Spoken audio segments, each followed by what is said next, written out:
Hey guys, 893 Fizz here, or Ethan if you prefer, back from the dead.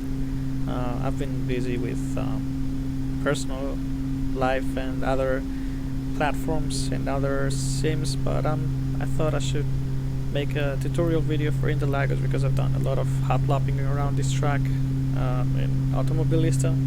So I thought I should give all our beginner friends some tips on how to get a faster lap time, some introductory comments. Like always, this is not the fastest way to go around the track, but it is the fastest way to do it while mostly remaining safe. And of course, like always, I will begin with the recommended setup and a slow lap to show all the braking zones and turning points and everything. So yeah, let's get on with the setup then. Now for this version of the track, I've gone with soft and safe setup, because it's pretty bumpy around some corners, and it's usually at the beginning or in the middle of the turn.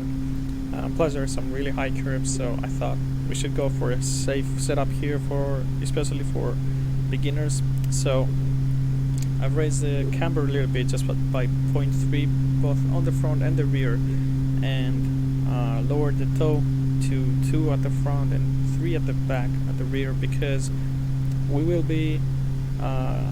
need some settings to give us a faster turn in, because we're going for such a soft setup when it comes to suspensions.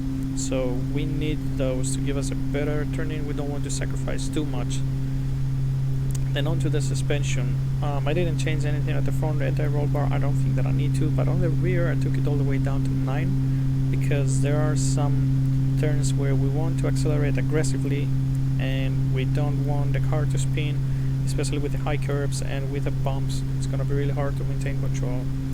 And the generic settings, I didn't change much. I just moved the brake bias to 67 from 66, because I just kind of like it better that way, but you don't have to do that if you don't want. Now, onto the dampers.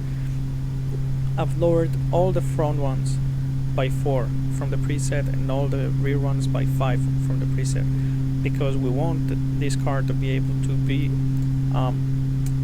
to bounce around the bumps. We don't want it to be too stiff, because that will end up in bad braking, bad turning, and some spinning on heavy accelerations. We want the car to remain as safe as possible. This is why we've gone for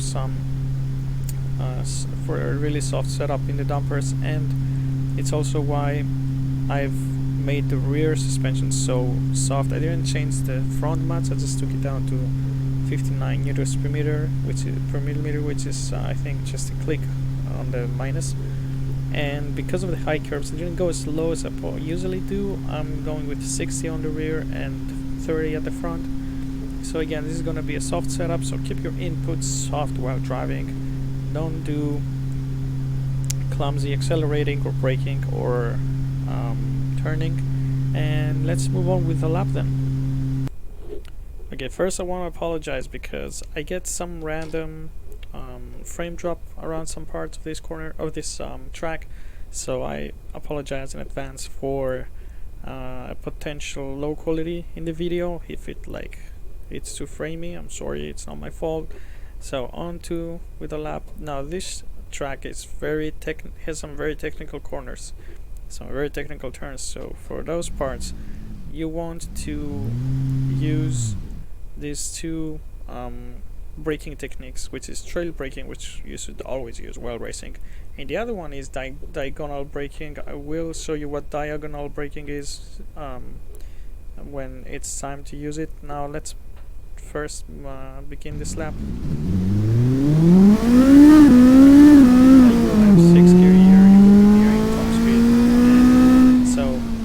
Corner, you want to start your braking somewhere around here. The reason for that is because, as you can probably already see, at the end of this turn there is downhill, and we're talking about a like very bad for braking downhill. So you want to keep your braking on a straight line through this corner. Hit your brakes, go all the way down to third, and once you get somewhere around here, somewhere near the end of near the beginning of this downhill, you don't want to be braking too hard, because if you do, then as soon as you go over this little drop here, the car is gonna lose control, the wheels are gonna lock, because they will be mid-air for like nanoseconds, but that's enough. So don't take a too sharp apex here. It's kind of like somewhere around here, and then from this point on go full flat, because this is basically a sequence of corners, just one turn. Now this next turn is where we're gonna use diagonal braking. You will start your braking, you will be on the 6th gear, you will start your braking at the beginning of the curve, so here, right? Now what diagonal braking is that basically you use a different braking technique than normal. You don't finish your braking point, your braking line on a straight line, because you want to save some meters. So that doesn't apply to a lot of corners. It applies to some corners in Suzuka, and it applies in this edition of Interlagos in this specific corner. Now this might seem like it's too it might seem like this is way too early to hit your brakes. Trust me, it's not. Start your braking here, go all the way down to 4th, and when you reach up somewhere around this part of the corner of the turn, start turning in, and don't brake as hard as you were, so that you can get a good turn in. With this car, it's very important to not brake while turning, especially on the first turn of this track. So when you get here, you just go full throttle again. As soon as you hit the apex, go aggressive. You're gonna end up somewhere at the end of the curve, and all the way here up to 5th. Stay on the 5th. Use this curve, but not too much. Somewhere around here should be enough. Like the inside of your left wheel should be at the end of the striped part, the colored part. Now this turn has a late apex, or maybe later than it appears to be. Normally in Interlagos, the outside of this turn is just tarmac, but here we got grass, which can help us watch the outside line to figure out where the apex is, and do not use too much of this inside curve, because it's very high and will make you completely lose your line, your apex for the next corner. This is somewhere where this is about where the apex is. Now from this point on, you need to embrace this inside line. Keep your throttle at like 80%, then go full throttle again, and then at this point just hit your brakes and go down to 3rd, because it's very bumpy here. You don't want to turn in late, you don't want to brake too late, hit the apex. And normally there's a distance between these two turns, but since this is a shorter version of the track, don't overdo it, don't accelerate too much. Get on the apex of this turn. Do not use too much of this outside curve, because you won't be able to get in the line for the next turn. Now if you are a beginner, you are afraid that you're gonna miss this apex, you can go all the way down to 2nd gear, but try not to go too wide. It's easy to go too wide in this corner and lose a lot of valuable time. Now full flat, full throttle. And what you need to do here is you really have to use this curve, and again you're gonna have to use some trail braking, brake early, so that you can get a better turning angle. Now why you need to use this curve? Because it will make, you won't lose a lot of traction, but it will make the next turn much bigger. So you're gonna use this curve as much as possible, brake and go down to 3rd, and now look how easy it is to get in this corner. Do not use too much of the curve, because it's very high. And then again,